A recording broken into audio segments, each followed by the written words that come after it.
Today we're looking at the architecture of persuasion. And here is our literal blueprint for today.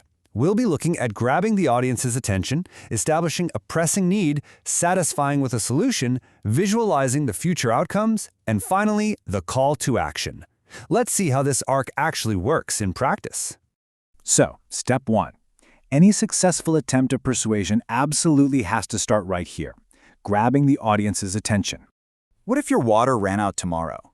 Just imagine hearing that question layered over the sound of a dripping faucet right next to footage of bone-dry, cracked earth. This kind of striking, cold-open hook from a water conservation campaign, it immediately rivets you. Especially in the digital space, you typically have a window of maybe 10 seconds to really captivate someone's interest? It's all based on this fascinating psychological concept called pattern interruption. You see, our brains are literally hardwired to filter out everyday, predictable noise.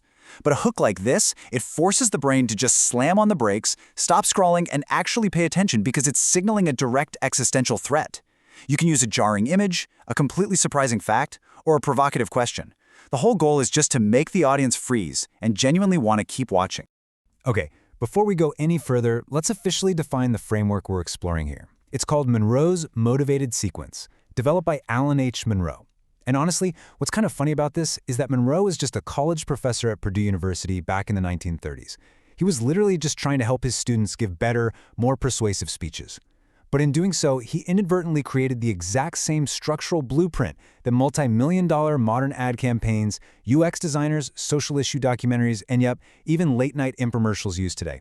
It maps out a persuasion arc that is incredibly relevant right now, simply because it remains completely 100% audience-centered. So here they are: attention, need, satisfaction, visualization, and action. This sequence is powerful because it's not just a casual list of suggestions. It's a deeply psychological ladder. It perfectly mirrors how we as humans naturally process any call for change. Think about it. First, we notice something. Then we realize, oh wait, this is a problem. Next, we start looking for solutions. Then we actively imagine what those solutions might look like in our own lives. And finally, we decide whether or not to actually do something about it. If you try to skip a rung on this ladder, say offering a shiny new solution before you've actually proven a pressing need even exists, your audience gets defensive or they just tune out completely. Every single step here is absolutely essential. Now, it's worth noting that Monroe's sequence isn't the only framework out there. We constantly hear about the classic 3-act structure or the hero's journey. And hey, those are fantastic, especially if you're telling a story centered on a protagonist's personal transformation, like a sweeping biopic or something. Documentary instructor Sheila Curran-Donnard actually notes that strong nonfiction requires a clear narrative arc to keep viewers emotionally invested.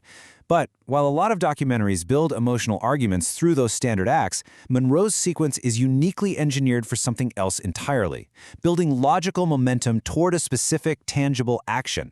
It really is the gold standard for fundraising, advocacy, and driving real-world change. Moving on to step 2. Once you have their eyes and ears, you have to clearly prove why they should keep listening. And that brings us to establishing a pressing need. All right, so you have their attention. Now you absolutely have to establish why a change is critically necessary. To make the need feel immediate and real, you provide massive, jarring data points. For instance, sticking with our water conservation example, you'd present the stark reality that over 2 billion people currently lack access to safely managed drinking water. 2 billion? That macro data clearly defines the immense, undeniable scale of the crisis. But as we know, numbers alone can feel a little cold. So you have to pair those statistics with micro-narratives, like say, rapid-fire interviews with actual families in a drought-stricken town. You're showing the devastating daily toll it takes on their lives. By doing this, you're defining both the statistical scope and the very real human cost of the issue. By directly connecting those massive statistics to the audience's core values, showing how it affects them or the people they care deeply about, you ensure they arrive exactly at this emotional conclusion.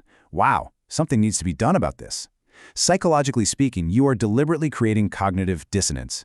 You're making the audience feel the acute pain of the problem. And because they don't yet have an outlet or a fix for that pain, they feel incredibly uncomfortable. Trust me, if the audience doesn't feel this internal realization and discomfort, the rest of your persuasive structure is just going to collapse. Step 3. And that intense emotional realization we just talked about perfectly sets the stage for the turning point of our story, satisfying with a solution. Right here is where you answer the burning question the audience has been desperately holding on to. Okay, so what can be done? And you don't just throw out some vague idea, you present highly specific, evidence-based solutions. You might introduce a community rainwater harvesting program, pointing out the concrete data that these incredibly simple systems can actually capture up to 80% of a home's runoff. I mean, that's enough to effectively drought-proof an entire neighborhood. Crucially, you want to showcase verified success stories and data from places that have already implemented these measures, like a town that's completely thriving after installing new water purification tech. You're using logic and undeniable examples to prove beyond a shadow of a doubt that this is the right approach. By the end of this specific segment, you really have to explain clearly why your approach works. The goal here isn't just to inform them, it's to provide logical satisfaction. Think of it like this. You've introduced them to a dark, uncomfortable problem, but now you've just handed them a flashlight. Psychologically, you are generating some much-needed hope, because without proving that the solution logically works, the audience falls straight into fatalism. They'll just start to think the problem is way too massive to fix, and they'll naturally tune out. They absolutely need to believe that this problem can be addressed. Step 4. With hope firmly established, it is time to make things deeply personal. This brings us to visualizing the future outcomes. This right here is arguably your most powerful storytelling moment. Using a split-screen visual or a vividly narrated imagine-if scenario, you directly contrast the positive future of taking action against the dire negative consequences of total inaction. You really want to lean heavily on sensory language here. On one side, you describe a green, flourishing community garden just buzzing with life and an abundant water supply. Then you contrast that sharply with the alternative, the dry heat, the choking dust, and the simmering tension of a barren landscape plagued by community conflict over dwindling resources. You're painting a highly tangible picture of a changed world. Why? To make the audience actually see themselves in that exact future and emotionally register exactly what is at stake. Now, research in narrative persuasion highlights something truly fascinating about this. By carefully sequencing these logical and emotional beats, starting with that arresting hook, building up the desperate need, offering a concrete solution, and finally visualizing the stakes, you create this incredible crescendo pattern. When an argument is structured this well, audiences experience what researchers call narrative transportation. It's very much like that feeling of getting completely lost in a great movie where you literally forget you're even sitting in a crowded theater. When audiences hit this deeply engrossed state, their mental defenses just drop entirely. It makes persuasion almost effortless and leaves them significantly more open to your eventual call for change. And finally, step 5. If you've built this momentum correctly, moving your audience logically and emotionally through those first 4 steps, they are literally waiting for you to tell them what to do next. Which leads us to the call to action.